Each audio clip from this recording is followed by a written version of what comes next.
வாங்க சாப்பிட்லாம். இன்னைக்கு ஞாயிற்றுக்கிழமை மட்டன் சிக்கன் இல்லை, சாம்பார் சாதம் மட்டும்தான் இன்னைக்கு.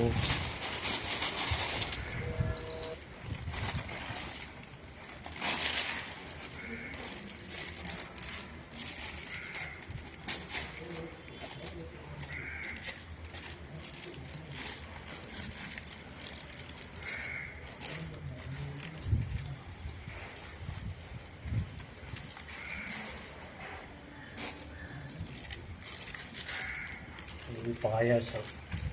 அதை கொஞ்சம் வைங்க. போதும். இது என்ன? தயிர். தயிர். இது ரசம். சாம்பார். சாம்பார். அதுதான் சாம்பார். இது சாம்பார். அது புளிக்குழம்பு. புளிக்குழம்பா? ஆமாம். இதுதான் சாம்பார். சாம்பார். சாம்பார். குழம்பு. குழம்பு. கூட்டு. கூட்டு. பாயாசம். பாயாசம். இது ஊறுகாய். ஊறுகாய். ஊறுகாய் அப்புறம் வச்சுக்கோ.